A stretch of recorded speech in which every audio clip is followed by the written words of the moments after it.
Ben Cote. Dude, Zach, thanks for being here, welcome man. back. Welcome back. This is so fun. We were students together. Yeah, both class of 2018. Both class of 2018. Yeah. I remember we had a Western swing class that we were in that Bobby Stanton taught. Yep, shout out to Bobby. And we were just talking about how that class kicked our butts, how hard that class was. Yeah, I mean, not that I didn't think it was going to be difficult, but being kind of more the rock metal side of things, I was telling you before the cameras were on, I was just like in this different world. But it made me a better player. You think it did? I think so, yeah, definitely. It made me, even if I didn't necessarily, I don't use a lot of the kind of country licks, but it made me think of the guitar a little bit different, you know? I think as long as it can change your mindset in a better way, it's successful. I agree. Ben, what's the 80s rock scene like in Boston? Or not even 80s, just hard rock shred guitar. What's the scene like around Boston? There's a scene? Well, tell me about it. What is here or not here? Yeah, so I mean, obviously there's the Berklee scene, but I mean, being from Massachusetts, you know, being a local, there really isn't much of a music scene here, like outside of, you know, the academic Berklee, because there really aren't that many venues left, you know, at least in Boston specifically, because after the live scene was struggling to begin with, then COVID came and that just kind of killed it, unfortunately. So I mean, my band, I mean, as far as our local shows go, or our regional shows, I mean, we kind of play more in like the Central Mass area, and I kind of grew up, you know, in the, you know, coming up like in the 2010s, there really was either like the kind of shoegaze indie style scene. This is, you know, talking like outside of Berklee. It's like just kind of. This is like Alston, where you would go see at a house show. Not even that. This is growing up in Worcester, you know, outside of Worcester. And so you either have like the shoegaze stuff or like just the really kind of post-hardcore punk, and kind of being someone that was influenced, you know, by Guns N' Roses and Van Halen and Aerosmith. There really wasn't any opportunities to like get on bills with bands that weren't, you know, just totally stylistically wrong. So I had to kind of build all my own opportunities, you know, and you know, find places that really weren't necessarily venues and get my band to be able to play there, and you know, get a PA and do everything really DIY. So I kind of grew up in that punk mindset, even though I wasn't playing punk music really at all. I guess that's still kind of what my band does now. I mean, we kind of just have to, you know, make our own opportunities and kind of just. So do it what that are way. the tips if you're in a town with no venues and Yeah. you need to make a venue so your band can play? What are the tips? How do you do it? Yeah, so I guess find some sort of function hall, some sort of place that hosts events. That's not, you know, bands. Set your own expectations. You know, there's a lot of shows I played where, you know, the stage is the same level as the floor. Or either that, or you know, get some 2x4s and try to do something for the psychological aspect to feel a bit higher. You know, you have to invest in finding your own PA system, you know, your own lighting. You have to really depend on yourself 100%. You know, and then, you know, try to network with any other musicians that you know that might be close to your style, or maybe even they aren't your style, but just you have to really, you have to bring the value to making people want to come to the show, and whatever that might mean for your specific niche. But you grew up where? Where'd you grow up? Fitchburg, Massachusetts. How yes. far is that from Boston? Probably about a good 2 hours or so. Okay. Yeah, I mean, that's, you know, talking, you know, with traffic, it's a lot more than that. Half your band, though, like your bass player you grew up with, right? Yes, yeah. So you've got a couple guys local. So were you guys like the only musicians who were into the music that you're into? We were the only musicians at our high school, pretty much. Well, I shouldn't say that. There was like maybe 5 or 6 musicians at it. So we met in high school. We went to a Catholic high school. So it was very, very small, you know, no music program whatsoever. The headmaster at the time did let me use the auditorium on Friday afternoons. It was like, we called it Musicians Club, but it was just basically a rehearsal for my band. And that's where I met Dave Mansfield, you know, my bassist. We've been playing together since then. And then, you know, we had, it was funny, it was like this kind of rotating, kind of, you know, I guess rotating cycle of drummers and other musicians, and it kind of ended up forming like just kind of 2 bands at the high school, but we'd kind of be going back and forth between them, and I guess it was kind of like this friendly competition rivalry between the 2 bands. But you know, we'd play they had like a talent show in our high school, so we'd like get to play there like once a year. But there was this venue up in Plastown, New Hampshire, which is the middle of nowhere if you're not from here. And it was a venue called the Sad Cafe, and it was the art teacher. I'll give her a shout out, Mrs. Raymond at my high school. She was the one who told me about it because somehow she had friends that were affiliated with it. But their whole thing was they were a under 21 venue strictly. So it was to give these younger bands the opportunity to play. Because around here, I don't know. Where are you from originally? I'm from New York originally. Okay, yeah, so I don't know if it was different in New York, but around here, venues were strict. Like if you weren't 21, most venues serving alcohol, so... Well, venues I feel like were, like I remember playing at the bitter end when I was in high school. Okay, yeah. But then they put the big X's on your hands, but they'd let you in, but you'd walk into play and you'd walk out. Yes, like right after, so they'd kick you out. There was a venue called McGann's right next to the TD Garden here in Boston. This was, years later, I was probably like 19 or 20. I think I was a student at the time, and my band was on a bill to play there, and we were like maybe the third or fourth band on, and the bartender told me, he said, yeah, and this was like December, so it's like 15 degrees outside. The bartender was like, well, you have to wait outside until it's time for your set. I'm like, I'm not standing out here for like 3 hours just to go in. So luckily the opening band swapped with us, so we just did the first opening slot, and then we got out. But yeah, I guess to go back to the Sad Cafe, so that introduced me to just really the local scene at the time, because it was just all these young bands, and it was really cool. It was, you didn't get paid to play there, but they would, if you had, I think, if you got 50 people to show up to see you, they would record you, the audio for it, and then give you a CD at the end of the night, so you'd have like a live recording. You kind of go, I would use them kind of like how, like, NFL players, like you go and like watch film afterwards. I kind of listen back like, all right, like yeah, of course. I missed that note there. Maybe the drummer was a little fast there.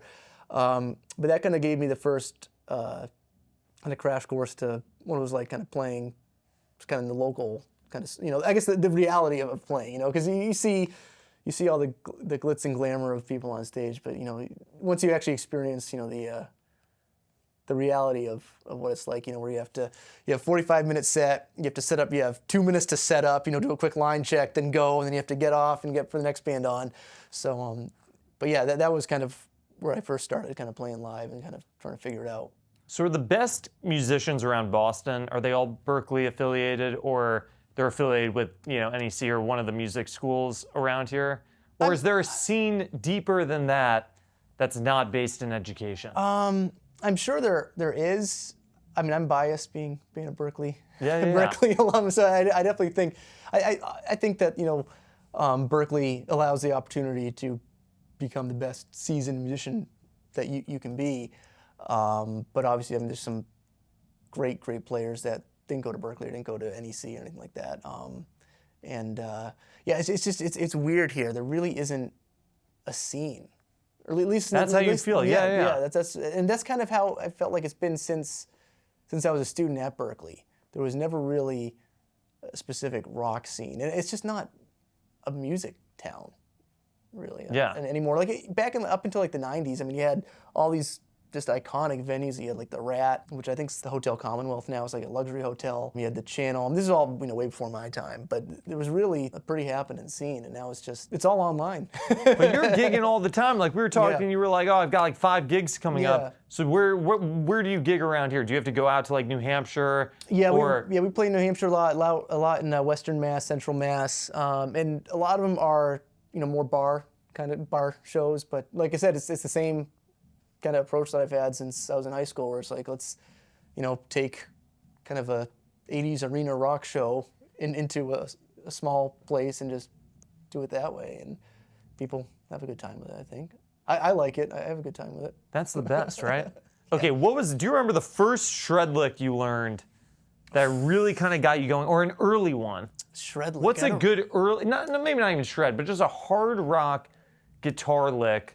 Yeah, actually, I think I do. So I think the first lick, and I guess I would consider it a shred lick, is actually the ending lick of the rock and roll solo, Jimmy Page, Led Zeppelin, which is which I started, slower than that, just that pentatonic hammer on and pull off, and you can just take that shape and just move it anywhere and get a lot of mileage at it. Give us a little mileage. Show us what kind of mileage you got with that. And that's just going up just the pentatonic scale. It's kind of going up each position. But Yeah. Then, or you can go down. The one position. So it's just that hammer-on pull-off shape. That's brilliant, right? Oh yeah, And it's then just pentatonic. It's blues. It's blues, right? And then, okay, but what was the next thing? Because you can really shred. You can do a lot of that 3 notes per string kind of stuff. When did you start to figure that out? Was that all just from transcribing records, or how'd you learn all this stuff? Yeah, I guess I don't really remember like a specific moment where it started to click, but I think it's a combination from, learning, other people's solos, which I think that's kind of everyone's first step, and for me, I always just kind of had that improvisation approach. My very first guitar teacher, Brandon Durham, back in Leominster, Massachusetts, for in case he's watching.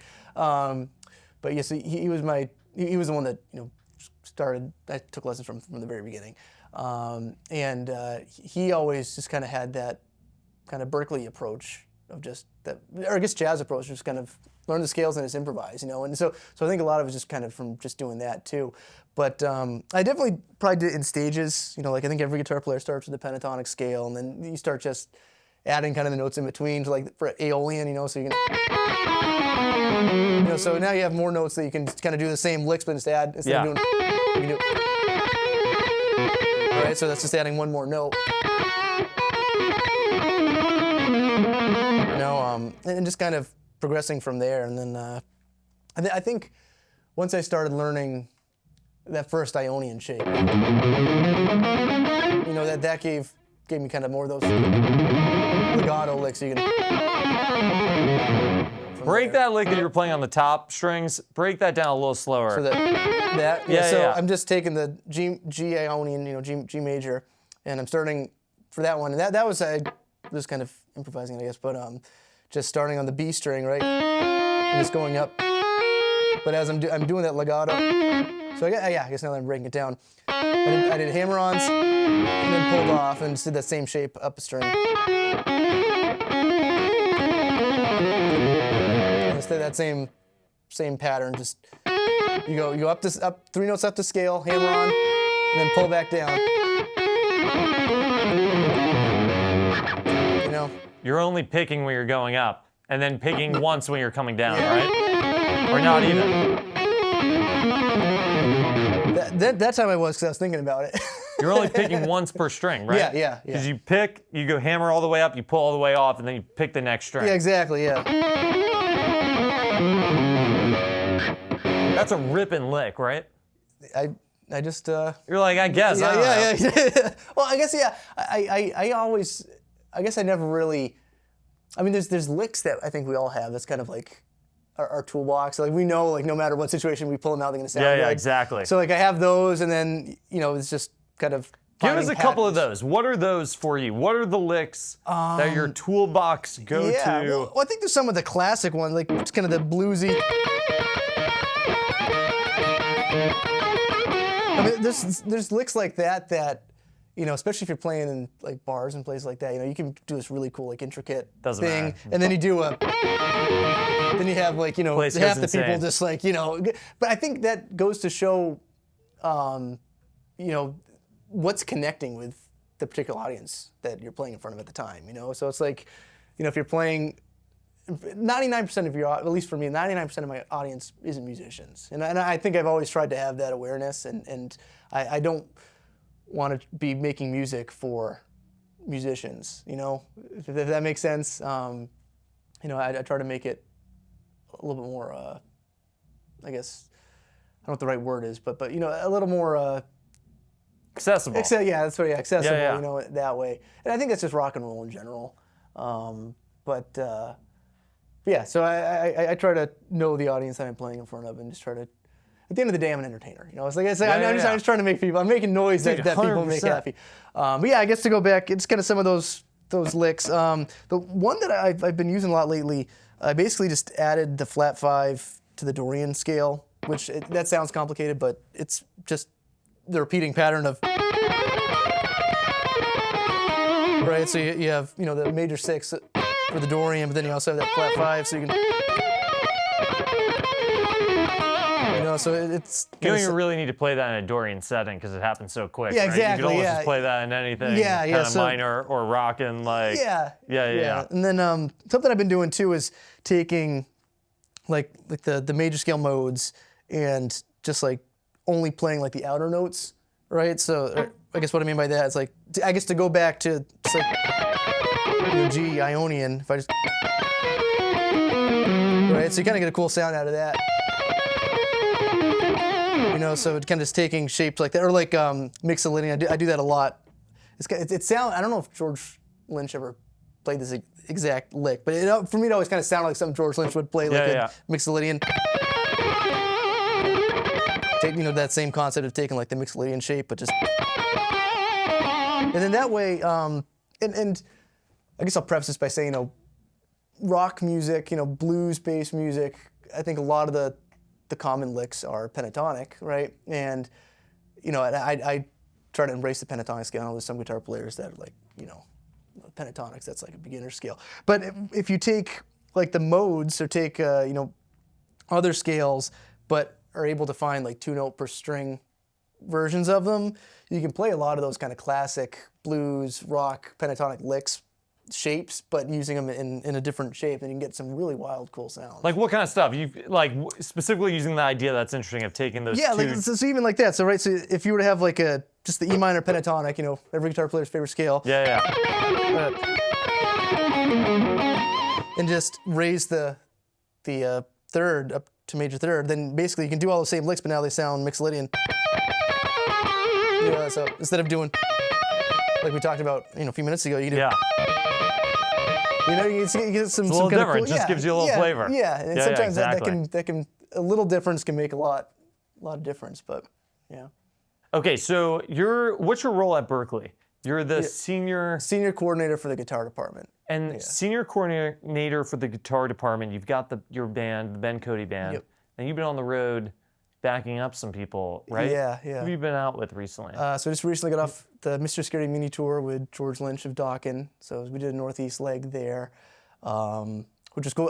One of the dates I got to work double duty, and my band, the Ben Cote Band, opened the show, and then I got to play with the set with George as well. I've been doing some. I just recently played Mohegan Sun Arena with Bret Michaels of Poison. I've been working with Gavin Evick down in Virginia for some projects with him. I have a project coming up with him in July. I'm not allowed to announce exactly what it is yet, but I'm really excited about that. But yeah, I just like playing. Yeah. Do you feel, because I've been asking everyone on the Boston trip, do you feel a sense of FOMO of like not being in LA or being in New York? Or you feel like Boston is a good place to kind of develop a career? Because you're so active on social media that like you can kind of do it from anywhere, right? And I kind of figured that out, I think, kind of early. Not that I didn't really have the social media side of my career at the time. That kind of came around the pandemic. I can talk about that later.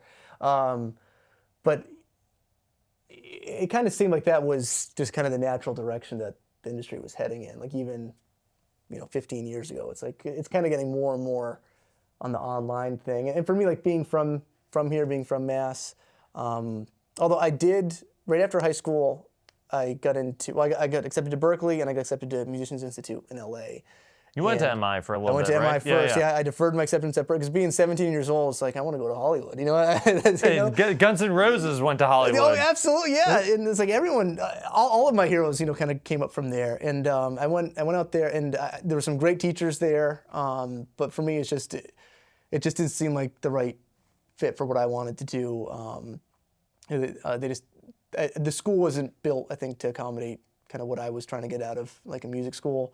So I ended up, coming back here, and that was kind of my first experience of like, all right, I went to LA, it was cool. Like I don't know if I want to necessarily live here. Yeah, right. And then, so after I graduated from Berklee, I got asked to come back and teach the guitar session summer programs. So that also at the time I was already kind of leaning towards, well, I'm just going to probably stay local anyway, so that way I can still kind of have a home base here. Try to do I did some touring just with my own band, not very successfully, but I did some touring,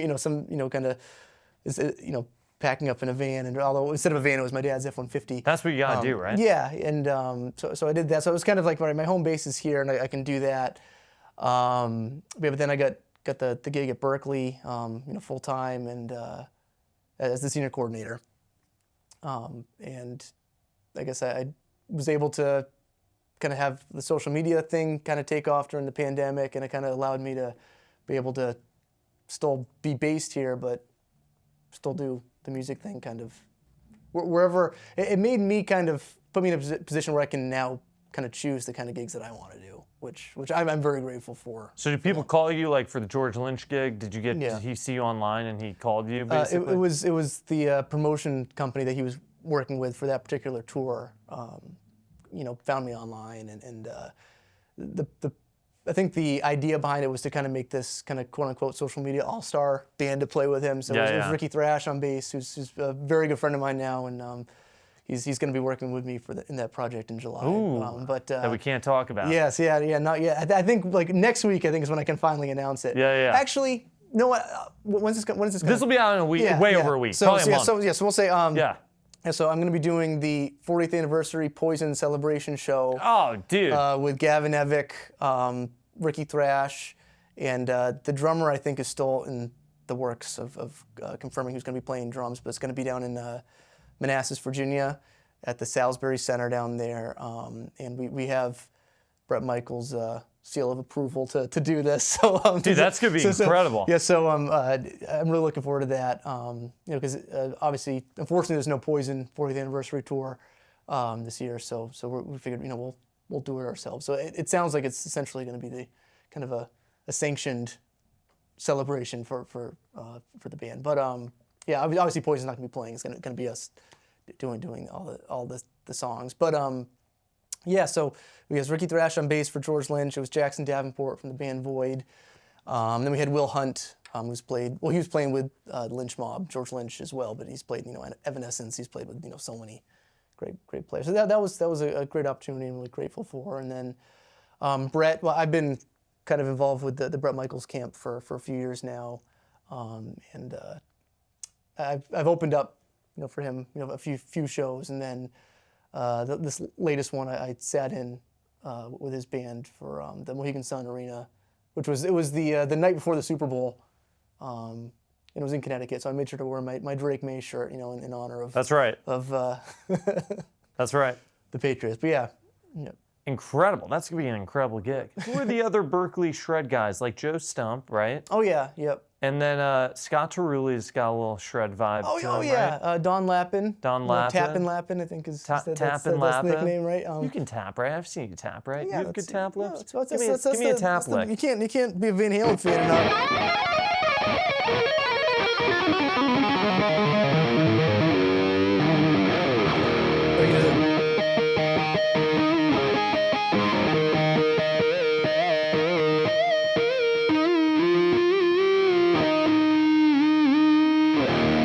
God, I wish I knew all this stuff. This stuff's so fun. Oh my God. Okay, It's just the modes. You just playing them with two hands. just play the modes with two hands. Yeah. Okay, so I see online, you're the kind of guy, like, you will buy just parts online and put a guitar together. That's a recent development, yeah. How do you do that? Because I always think about this too. I go, okay, I should go on Warmouth, I should buy a neck, buy a body, put this together. Like, how do you do this? What are the tips to build a parts guitar? Yeah, so well, for the most part, if you get the neck and the body, especially if you get them from like the same company, like they're gonna fit. Yeah, so that's a big anxiety that's not that's a way. But yeah, the hardest part for me was kind of learning how to solder, and all the electronic stuff, which I still like. All my builds, for the most part, just have one pickup because that's the least amount of soldering. Yeah. How'd you learn though? Just on YouTube? Yeah, just by watching. Yeah.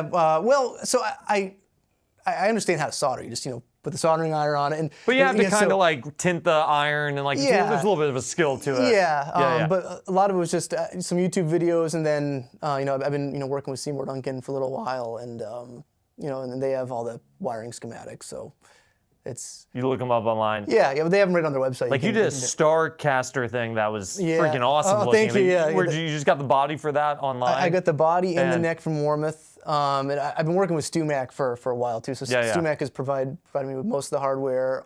They have the best paint, right? So it's just aerosol guitar paint. So it's like it's really simple. Like What do you do? You go in your backyard and you just spray it on? yeah, in a yeah. can? Like even I didn't screw it up. So I get seal it from StuMac too. So that way I didn't have to pay Warmouth to, get a paint ready for me. I just Yeah. sand it down, seal it, spray it, and then I started doing the splatter thing, which was. I know this is probably going to sound really random, but Marty McFly's skateboard in Back to the Future. It's not random at all. I know exactly what that is. So Yeah. ever since like for years, I've always like that'd be like a really cool guitar design. So I figured, Eddie had the stripes, Zach Wilde has the bullseye, Randy had polka dots. Like, I'll try to claim splatter. I know other people have splatter, but it's like, No, but that's good. That's good. Yeah, yeah. So that's how you do. You just have to order this stuff and dive in, right? It's not that hard. No, and it's like for the most part, I don't think I really screwed up anything that I couldn't kind of undo. Yeah. So that's all. That's right. How are the kids at Berklee today? Do they get it? The kids getting it at Berklee? What? I mean, did we ever get it ever? I mean, I don't know, that's Ben. why we're here. That's I don't why know. we're here. Is there a new generation? You see the next generation of Yeah. guitar players like every day. Are they getting it? Are they learning good stuff? You're always learning good stuff. here at Berklee's teaching them the best they can teach them, but are the Absolutely. kids showing up and ready to learn this stuff? I think they are. You think they are? You think the next generation of guitar players is going to be good? I think so. There's I hope always so. there's always going to be. You're always going to have great players. You're always going to have players that are working hard. And, Yeah. it's you just got to keep trusting the next generation. I don't trust them. That's the problem. We need to trust them, but I don't know. I don't know, Ben. Hey, if I could do it, then anyone can do it. No, you're That's what I tell smart. people. You got this stuff figured out. Yeah, You're switched but I on. didn't always. It's like if there's no secrets. It's just the only way is through, right? Isn't that another Tom Brady reference? That's right. All right, give us a couple licks that we have to learn. You've been generous with the licks, but give us a couple more. Give us some of your top toolbox shred licks. Okay, so let's talk about some tapping, right? Yeah. So we haven't talked about tapping. yeah, Let's talk about that. So I think one of the licks I just did was when I was doing the tapping stuff. I'm using key E minor. I'm you got a basically little using. delay on? Sounds I like? do, yeah. Thanks to the MXR Joshua. MXR Joshua. Thank you, Scott at Jim Dunlop. But so I'm the key like E Aeolian, right? E minor. So I was just basically tapping, just going down diatonically, and then what I'm doing is I move down to the next position. So I'm basically moving one hand down, then the next, right? So it's going.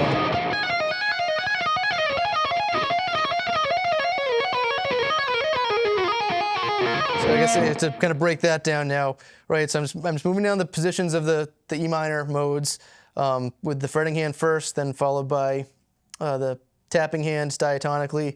Although I did skip a position, right? So I'm kind of like in essentially, I guess you call it like the D mixed Lydian position, right? Then I go down to the B Phrygian, right? And then from there, I just took that same shape, just moved down to the B string.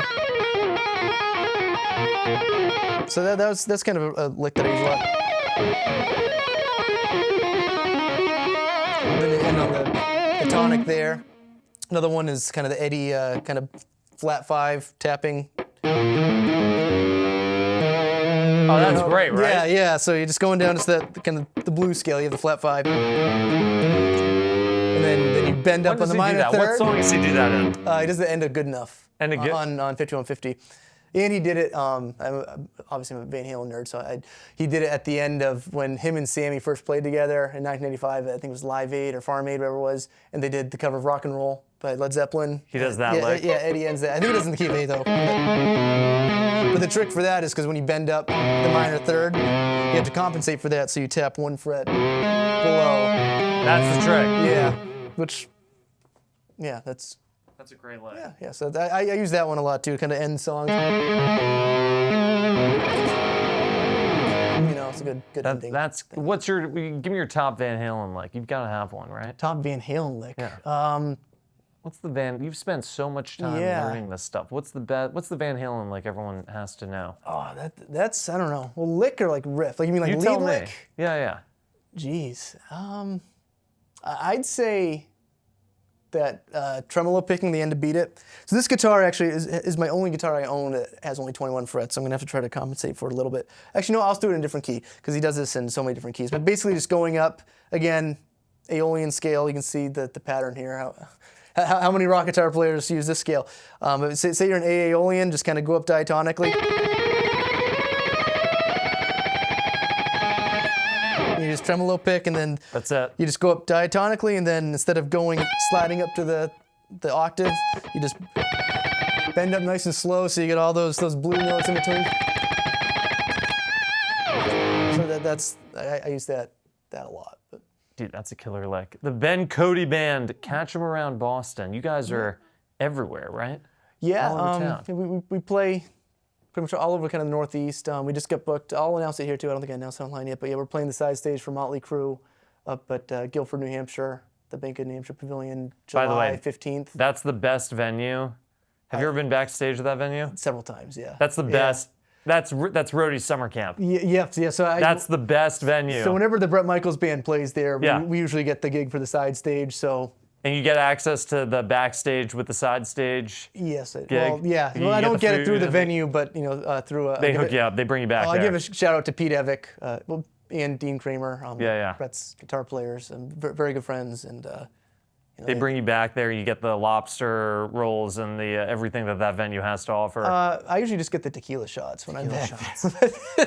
I just played that venue last summer. We had the best time. Oh yeah, it is. It's like a summer camp. It's the perfect like kind of just American New England summer. Well, we sound checked and then we hung out by the pool for the rest of the afternoon. Oh, okay, yeah. It was the greatest, most chill gig I think I've ever played. It was unbelievable. Yeah. And, so you got the side stage there. You guys too. You have like 5 records out that sound incredible. Oh, thank you. Where do you record them? So the first 3 records we did was at William Mammoth Sound in Waltham, which Dave Minahan. I'm not sure if you're familiar with him. Yeah. So actually, I got introduced to him through my old teacher here, Joe Musella, Professor Joe Musella. So I did that for 3 albums. And studio time's expensive. So during the pandemic, during the shutdown, I started, well, that was when the whole social media thing happened, but I also started, it's like, all right, I gotta start learning how to, record and produce myself. So I did an album called What the Doctor Ordered in 2020, which I took down on most streaming services because the production was just terrible, because that was kind of me like learning how to do it. That was the training ground. Yeah, that was a training ground. Album. So ever since then, it's kind of clicked for me a little bit. I learned what not to do by doing that one. So the past several has just been, I recorded all the guitars and vocals in my apartment, and then we record the drums in my parents' basement. And, so you just show up with all your gear and you kind of just do it yourself. Oh yeah, that's kind of just been my approach. I think for every aspect of my career is just the records. They sound great though. They sound awesome. Oh, thank you. Yeah. So how do you know how to record the drums? How'd you learn how to do that? At Berklee or? Actually, that was through Adam Corlito. I'll give a shout out. He was a former band member of mine. He was the one who kind of taught you how to do it. Yeah, well, he kind of was the one that just kind of basically.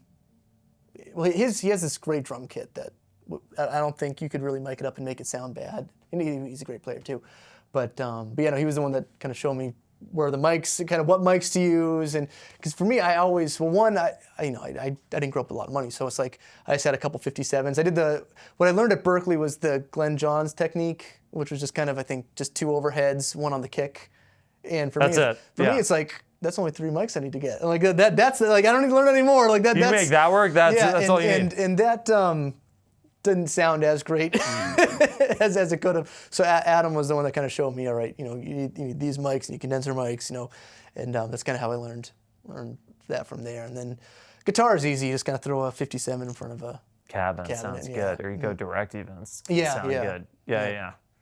Dude, the records sound awesome. Oh, thank you. Everyone watching, you got to check out the Ben Cote Band. Ben, you've got this really big following that you've built on Instagram and across social media. How do you build a following on the internet? Well, for me, I never wanted to be a Instagram guitar player. Yeah. I still don't really want to, but it's like I'm grateful, but Yeah, it happened during the pandemic, so obviously everything shut down. So, I couldn't gig. I got furloughed from Berklee for a year, so it's like I really had nothing to do other than just, try to play any way I could. And I think it was almost like more therapeutic for me at the time, like doing live streams. Like I still felt like I was connecting and like performing that way. And yeah, I was just that was also the time too where like Instagram had Reels was starting out to like try to compete with TikTok. So a lot of the algorithm was really organic. And what really kind of got the ball rolling for me as far as like followers go, it was unfortunately when Eddie Van Halen died in October that year. Because then everything I've been doing since I was like 14 like became mainstream. Like, whenever an artist passes, kind of becomes mainstream for a little while.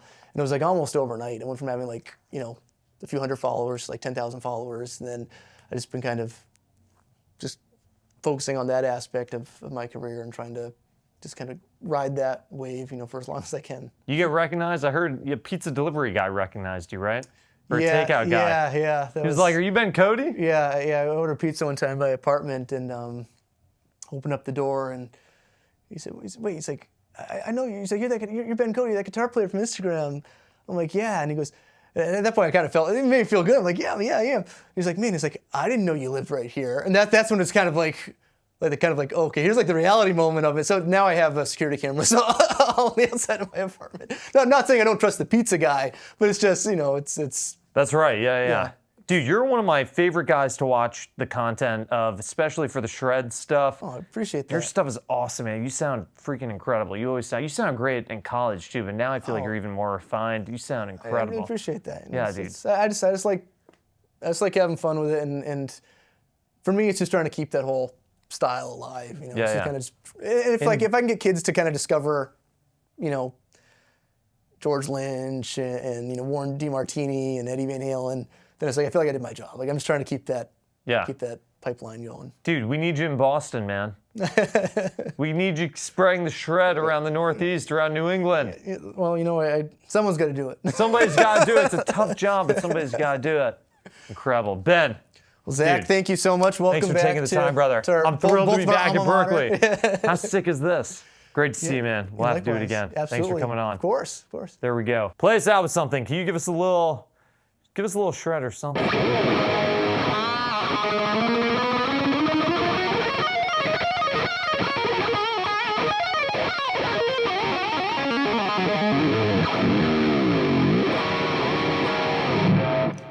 that all right? Fuck yeah, that was awesome.